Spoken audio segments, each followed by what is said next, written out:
Hello, everybody. Hello. Hello. Hello. Hello. Hello.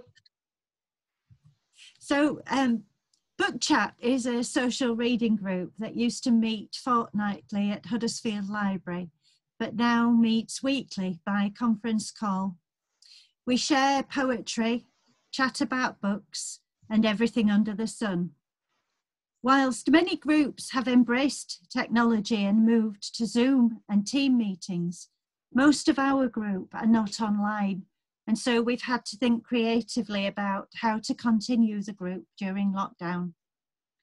The group members each receive a monthly poetry packet in the post, which is a cross between an informal newsletter and a selection of poems, sometimes thematically linked. An optional creative writing exercise is included for those who also enjoy writing poetry. And a weekly conference call connects the group and enables them to chat to one another and read poems they've enjoyed or that they've written themselves. For National Poetry Day, we've made this short video of two of the group reading some of the poems they've written during lockdown. Barbara, would you like to read first? Okay, I'll read one that I wrote right at the beginning of the lockdown, which I called Why. Why is the church shut now, like mosque, temple and shul? Why are there children in gardens? Why are they not at school? Why did the lady in the shop ask me to wait outside? I can't remember another time when my customers been denied. Why are so many other shops all firmly shut and locked? Why are the windows bare and dark? Why are these shops not stocked? Why at the supermarket are there marshals at the door? Why are there all these arrows painted over the floor? Why when I go to the bus stop do I find that there's no queue? Why does no bus come to the stop though I know it's overdue? Why is my street so empty when I go for a walk? Why when I see a neighbour does he not want to stop and talk? Why when I hear my phone ring am I now always filled with dread? Why am I always filled with fear that someone I know is dead? Thank you, Barbara. Thank you. John? Yes, thank you, Barbara. Here's the one that I wrote at the beginning of the pandemic. When all of this is over, then what might we learn from what we've seen? Austerity was not so wise. Investment in the public realm was always needed and will be, regardless of our leaders' hue. The NHS is here for us, the rich, the poor, the lame, the sick, but only if we fund it well. Key workers should be recognised as vital to the rest of us and fully paid accordingly. Exams are not sine qua non to help our children make their way through school and into later life. The homeless can be housed tout suite, should we feel truly so inclined. Much work is possible from home, no office workplace sacrosanct. The air is cleaner without cars, pollution damages our health. Scarce food should not be hogged by those who have the well-formed muscle power. We can support the elderly and other needy citizens. A kindly word, a friendly smile, leave everyone in happier mood. Disaster loomed and many died. Now comes the word from up on high, what plenty of us knew before. Society exists, okay. When all of this is over then, shall we remember what we found? Shall we take heed and vow to live by what we've learned? Shall we? Shall we? That's what I wrote in April. Thank you, John. Yeah, nice to think that things might be done differently. Barbara, do you have another poem? Yeah, this is one that actually came from a suggestion that Angela made to write something starting with Imagine If, and it was during Refugee Week, which came in the middle of the lockdown.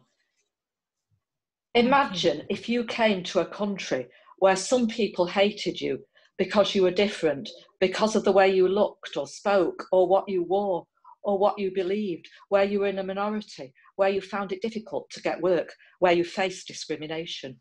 Imagine if you'd come from a country where some people hated you because you were different, because of the way you looked or spoke or what you wore or what you believed, where you were in a minority, where you found it difficult to get work, where you faced discrimination. Which one would you choose? Imagine a country where differences didn't matter. Imagine a world where this was true. Thanks, Barbara. Really strong poem, that. Thanks. I think you wrote one to a similar title, didn't you, John? I did. Imagine if the world could change, goodwill wash over all the earth. If prejudice were put to bed, diversity enjoyed by all, no problem but a benefit. If neighbours worked for common good and strangers were all welcomed in, the world weren't ruled by autocrats intent on greedy, selfish ends. If universal peace prevailed, so weapons were maintained no more. If mutual aid were commonplace, to others kindness every day, resources shared more equally, ecology a real concern. If these ideals were realised by everyone, including me, imagine. What a great vision for a different world.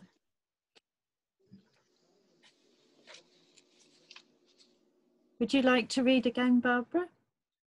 Okay, I did a sort of lighter one, sort of on the COVID theme, which I called COVID Song. It's actually, if you can imagine, though I wouldn't attempt to sing, it's to the tune from the old South Pacific song, I'm going to wash that man right out of my hair. And this is, I'm going to wash those germs right off of my hands. I'm going to wash those germs right off of my hands. I'm going to wash those germs right off of my hands. I'll send those germs away. I'm going to stay inside nearly all of the time. I'm going to stay inside nearly all of the time. I'm going to stay inside nearly all of the time and keep COVID at bay. I'm going to shop for food just once a week. I'm going to shop for food just once a week. I'm going to shop for food just once a week. Use credit cards to pay. I'll walk out only once a day. I'll walk out only once a day. I'll walk out only once a day. Just stay at home and pray. I'm going to miss all of my library groups. I'm going to miss all of my library groups. I'm going to miss all of my library groups. See them all someday. Great. Yes. I think we could get a backing track for that, and when we meet up again, we'll all sing it together. Yeah. Great. Thanks, Barbara.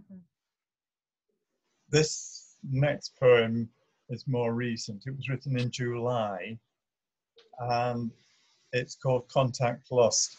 I should explain that it's not from my point of view. I don't actually identify personally with what I'm saying. I'm pretending I'm one of many other people that I've come across who have been struggling much more than I have.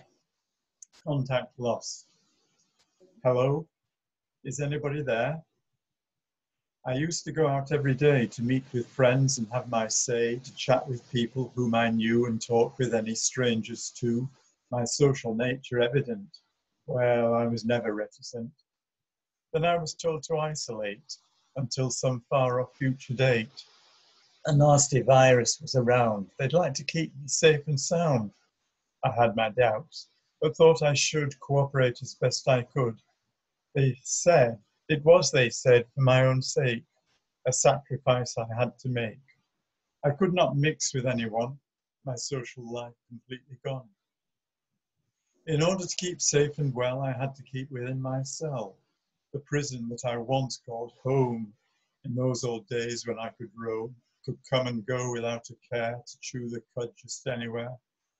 But that was then, and this is now. I think that I've forgotten how to live with my life with other folk, to interact and share a joke. I'm frightened now to go outside. I'd rather stay in here and hide. There might be someone at the door, but I'll not see them anymore. I know that they're a threat to me. I hear a voice. It's calling me. Hello? Is anybody there? Mm. Yes, it's been a lonely time for some people, I think. Yeah. And I'm very happy that we've been able to carry on with book chat on the phone. Well, indeed. Mm. In fact, we've increased the frequency of our meetings, haven't we? Yes, we have. We used to meet once every 2 weeks, and now we speak at least once a week. Yes, yeah. Because a lot of the group don't have the internet, do they? So the phone No. conference has been the only way. No. Yes. It's a pity we couldn't manage to do this with a phone conversation. Okay, Barbara, let's have another poem. Okay, a short one. Going back to the Refugee Week, this is A Refugee Finds Differences. The drivers are different, don't drive on the right. Pedestrians different, mostly they're white. The language is different, such a strange tongue. Though I've learned some, I may get it wrong. It's quite new to me, I'm not fluent yet, and it doesn't help, it's a new alphabet. The people are different, some are hostile, but at least some give me a smile.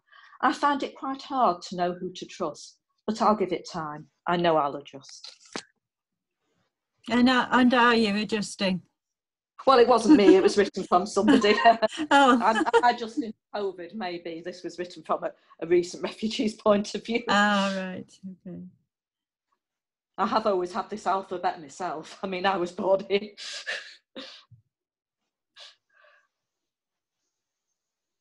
This year's theme for National Poetry Day is vision. So I've written one entitled Vision, just this month. I see lush meadows, verdant grasses at my feet. I see wild flowers, a rainbow spread around me. I see cows munching, long-horned, belled, they chew their cud. I see calves skipping under mother's watchful eye. I see rolling hills, another and another. I see mountain peaks capped, who knows, with cloud or snow. I see bubbling streams, water tumbling over rocks. I see birds playing back and forth, high up above. I see long white beaches curving, gleaming, calling me. I see gentle waves rolling slowly up the sands. I see sky, blue as blue could ever be. I see warm sunshine beaming down on us below. I see sounds and scents of synesthetic wonder. I see peace and calm, no conflict, no disturbance. I see hope for us if we could share this vision. All this I see while lying, dreaming in my bed. That's great. I like that. Thank you, John. Shall we have one more each? Is that okay? Yeah. Going back again to the COVID theme, this one was called Like Lady Macbeth. I feel like Lady Macbeth, constantly washing my hands, although there never was murder or crime in my plans. Like her, I always watch out and check my hands for stains, although it's germs, not blood, that I fear still remains. We're all a bit like lepers when we walk down our own street, afraid to get too near to neighbours that we meet. Will this isolation ever come to an end? Will there be a time when we can go close to hug a friend?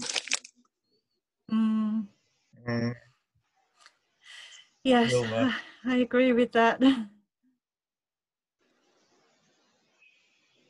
Well, this one, let's see, this was May.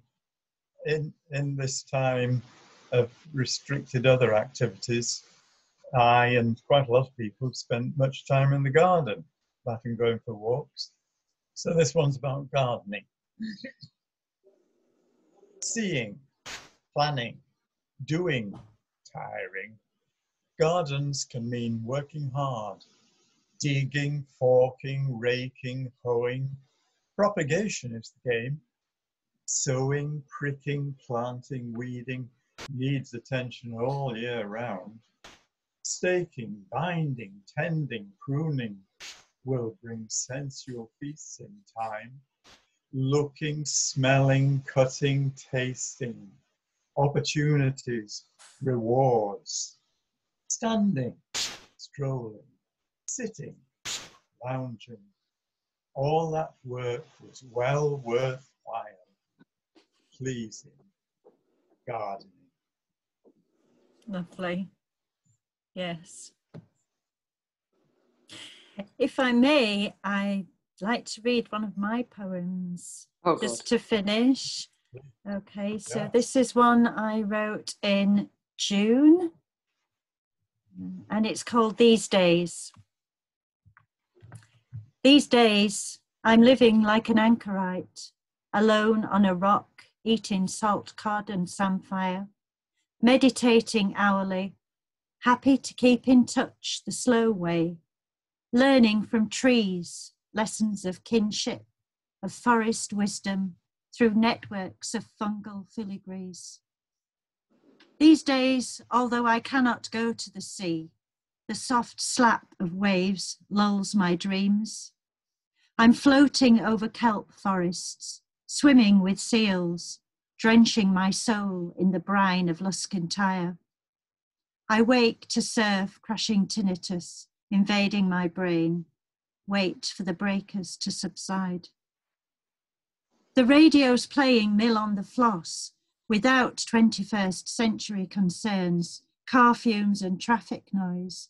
I'm Maggie Tulliver. I walk up to the mill pond, collect a dozen fat tadpoles in a jam jar, some green weed for good measure, rehome them in the garden pond and hope the birds don't get them before they've turned into hungry frogs. These days we're spring cleaning, washing the puppy, drinking too much whiskey. We listen to Col Nidre, Pablo Casals on YouTube, transporting ourselves to 1920s Spain, dress up in our best clothes, sip sherry in the interval. If trees are a poem that earth writes upon the sky, this poem is a lilac bringing fragrant blooms to cool your day. I am put out by the idea of wintering in May, June, and even now July, cheated of a summer. These days I'm holidaying in the garden, waking at dawn to listen to the birds. They can teach us a thing or two about survival. It's interesting you mentioned Col Nidre, because it would have been said on Sunday night because Monday was Yom Kippur, the Day of Atonement. It's one of my favourite pieces of music. So thank you both for sharing your poems with us for National Poetry Day, and I'll speak again with you soon. Tomorrow.